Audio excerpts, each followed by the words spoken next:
ton of sense. Want to take a guess who who's leading Serie A in attacking third touches per 90? Empoli? They have the least. Empoli.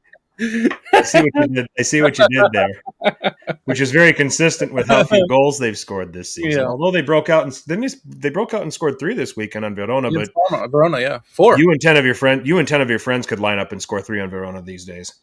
So might have to. What's that? I said might have to. You might have to. Yeah, we'll just put together a team and go call Hellas Verona up and say, "Hey, let's get a match." As long as you're winner stays in City. Yeah. No, attacking third touches per 90 is Atalanta. Yeah, no brainer. Yeah, they've been amazing this year. So yep, which we can come back and talk about them a little bit more. So, and I think the other thing. Okay, so they're top of the table now. Okay, they just came off of a 2-1 win over Milan. Inter has a game in hand and can join them on points. Fiorentina has a game in hand and can join them on points as well. So it's what we expected. We've got a pretty compact top of the table at this point. The names might not be who we thought they were, but we're getting a title race. So, at least through the first third or so of the season.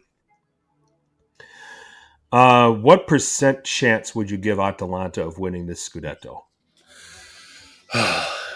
That's a tough one. This team is a joy to watch. What are they? What are the front three guys called? The 3 tenors.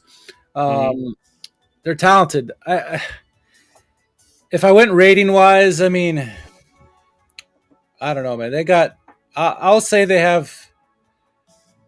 It's tough. I think Napoli is the best chance to win just because they don't have any outside distractions. I'm with you. I still think Napoli are the favorite. Atalanta has Champions League. They're still in Coppa Italia. Inter's nipping on their heels. Man, I would say we don't know, and I think Anthony said it in the chat earlier, is like we haven't seen a full season yet of a Scudetto contending Atalanta team. Show it to me. We've seen Inter do it. We know Napoli and Conte, they can do this. I think if I'm basing it off the top 4 right now, Atalanta are probably third highest in terms of chance to win the Scudetto this year. I'd say it's Napoli, then Inter, and then Atalanta. And I say Inter over Atalanta because of the experience. They've been there. They know how to react in those situations. Atalanta, we saw, how many times over the past when Juventus had those big runs and teams would try to challenge them. They stayed there as long as they could, and at the end, they just fell apart. Atalanta has to go through that. Can they go through that? Sure, with the players they have, but to be determined. I trust Inter more than I do Atalanta, even though Atalanta is absolutely brilliant to watch. So, Yep.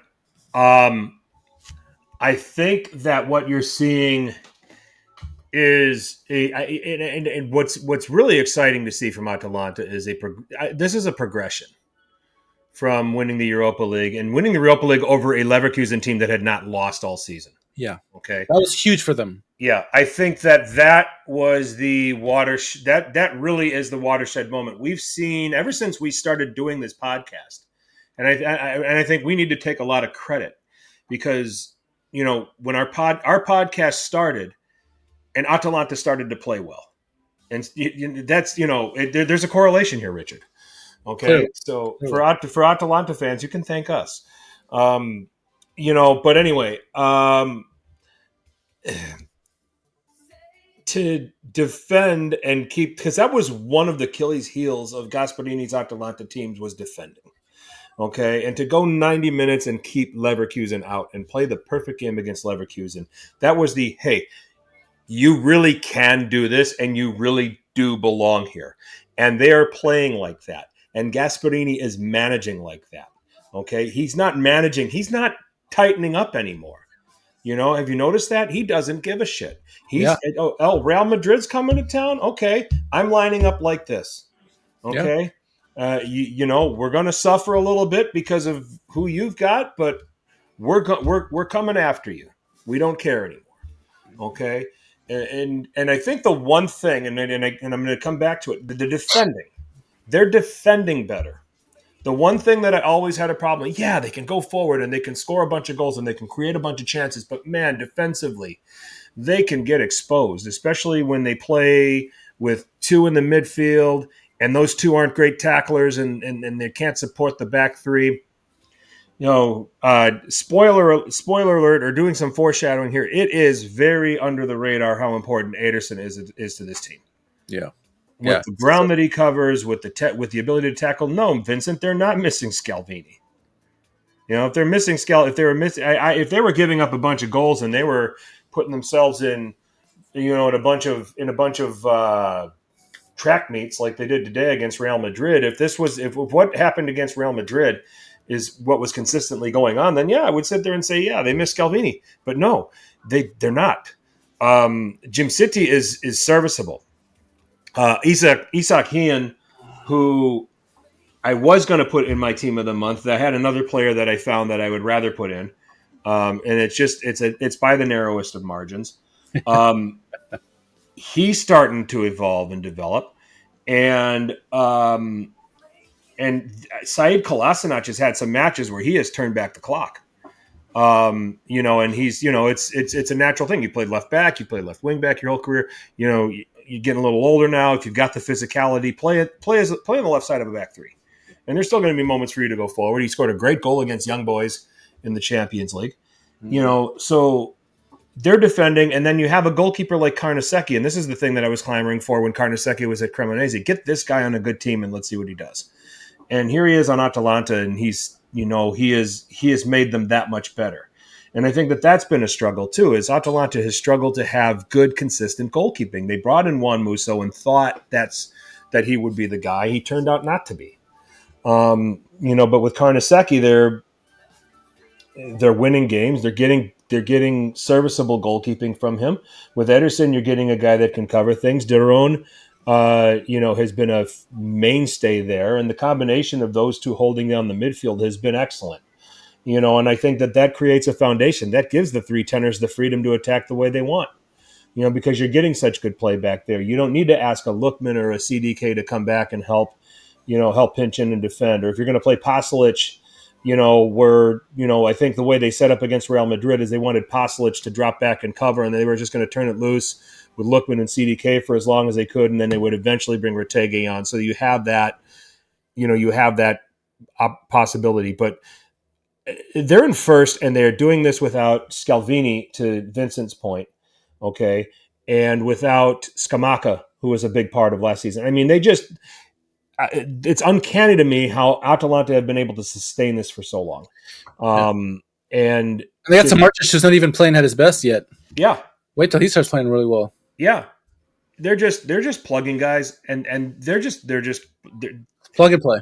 They're plugging guys in and say, hey, let's just keep this thing going. I mean, and it's fun to watch, and it has to be taken even more seriously than it ever has been before. They are a threat for the Scudetto. I think that they're a threat to get to at least the last 8 of the Champions League. Will it happen? Okay. There's still that doubt, but you look at, again, and to come back to it from what we said at the very beginning, you look at performances against Arsenal and even today in the defeat against Real Madrid. They belong, and they're just as good as anyone in a one-off situation like that. I think Milanese should cover their ears right now, earmuffs. I think it'd be really great for the league if Atalanta won the Scudetto. I really do. Yes, Napoli's and the Inters, the teams have been there. They got the managers and stuff like that, but the way Atalanta has been doing it over the last, decade, they've done it the right way. They've scouted, they bought it on the cheap, sold players, and kept their manager.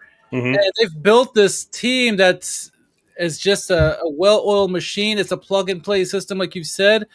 And this is the model that I think Serie A teams, if they want to survive and thrive going forward, because they can't keep up with the Premier League money or some of these other leagues with the big money or teams with the big money. If Atalanta win, it would be so big for Serie A. It's a copycat league. Yeah. And, Udinese has done this for a long time as well. But, to have someone actually win it, I think it would go a long way. But, I'm sure Milanese don't want me to hear me say that. So. Where does that put him in the list of Serie A managers in the last 20 years after taking Atalanta from relegation battle to its relegation battle to the Scudetto. He's up there. He's at the top. He's up there at the top. Yeah, yeah. I Especially the think. strife that he's going through in his career as well. Yep. Interfailures and this and that. And you have, I mean, he's right at the table of the elite managers of the last 20 years in Serie A with Allegri and Antonio Conte. Conte, I think you have to put Zaghi. Spalletti in that conversation. Simone Inzaghi. I mean, we're going back as far as 20 years. Mourinho should be in that conversation for what he did at Inter, winning a treble. Di Francesco, just kidding. So yeah, he's at the table. He probably is at the table now. So He might be the most, and I'm saying this without really thinking this through, but he might be one of the most revolutionary managers in Serie A over the last 20 years, considering what he's done with this team. well, you and I said it last year. There is no team in Europe that has a, and to kind of, and I'm saying this, and Dominic just puts it in. There is no team in Europe that has a manager and his, backroom staff more in lockstep than Atalanta in terms of what's required for recruitment and bringing players in. And here we were before the season saying, man, they lost Scalvini, they lost Scamacca, and I think some of their transfer business is just totally reactionary, bringing Retegui and all this. And it works. We did not know it would turn out like this. It's been fantastic. If you're a young player, you'd want to go play with Gasperini. If you're a player that struggled and you had some setbacks, that's who you want to go to, because he just makes you better. We've seen that with the Iliciches and the Papalumas. You see it now with the Catalare and Adama Lukman, and not necessarily Samarcic, but it's over and over again where like these people get these players get these chances. Carnesecchi, these players get these chances and they thrive. Obviously Scalvini is a youngster right now who's thriving too, and so he's where you want to go to if you're a player. This is your player's coach in terms of your growth and stuff like that. Now, obviously, you've heard stories about how he doesn't necessarily. There's always conflicts in him and some of the players. We've heard those stories, but in terms of if you want to get better, I mean it's very few spots that's any better than Atalanta. Why would you want to be a player and get in a conflict with him after what he's accomplished over the last 8 years? He just hurt Haley, I know, but it's yeah. I mean, yeah, I'm with you, but it's And if I was like, all right, yeah, you're the boss, you're getting it done. You're getting it done. And you tell me to do it this way, I'll do it this way. So, that's just it. So, you know what? But you know what he does so well too is that like a lot of managers, they'll have players they've had for a long time. They've done well for them for a long time, and they stick with them too long, and eventually it hurts the team. Yep. He doesn't do that. He has no problems getting rid of you if he thinks you're starting to deteriorate. He knows when to move on. He does. And that's the other part is the timing, when to cash in, when to make the money, and go and reinvest it. I mean, what they do is amazing. What they've done is amazing. So, another